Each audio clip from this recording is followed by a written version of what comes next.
There's no feeling more intense than starting over. If you deleted your homework the day before it was due, as I have, or if you left your wallet at home and you have to go back after spending an hour in the commute. If you won some money at the casino and then put all your winnings on red but it came up black. If you got your best shirt dry cleaned before a wedding and then immediately dropped food on it. If you won an argument with a friend and then later discovered that they just returned to their original view. Starting over is harder than starting up.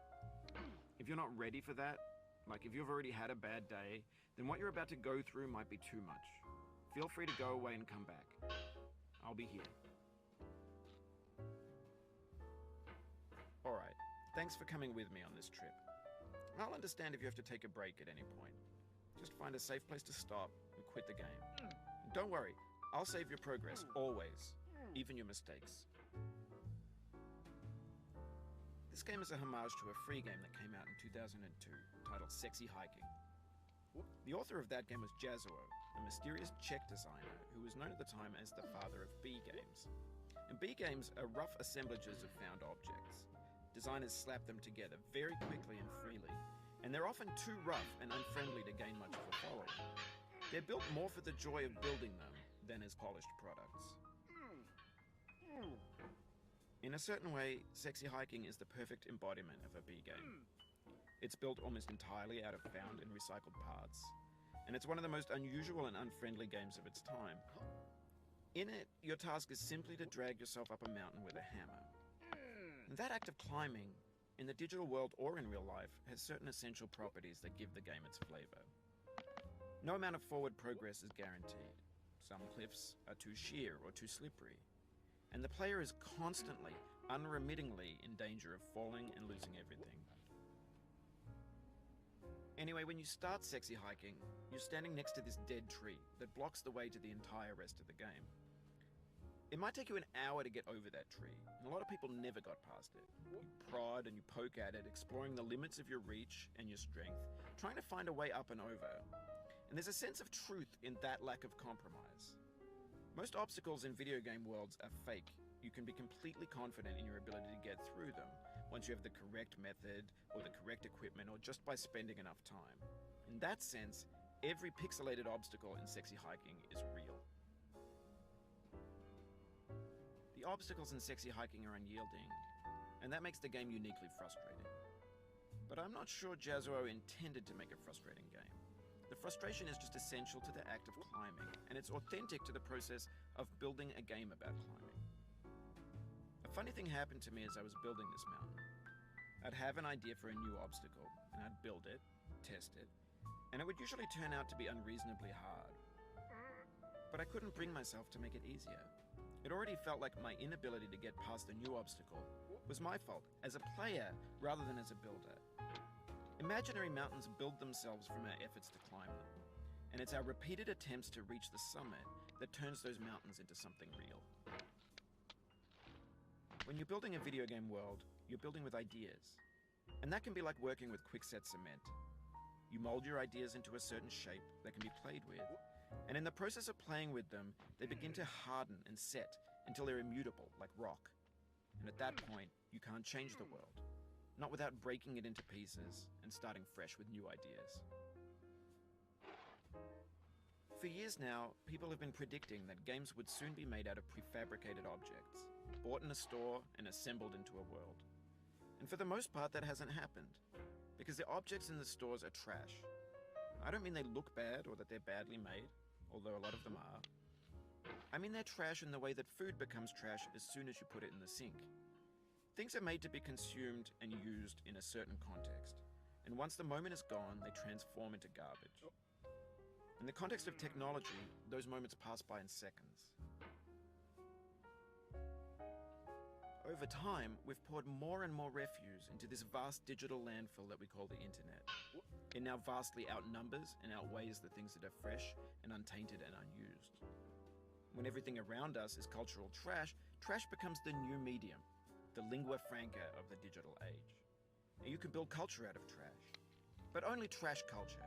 B games, B movies, B music, B philosophy. Maybe this is what digital culture is.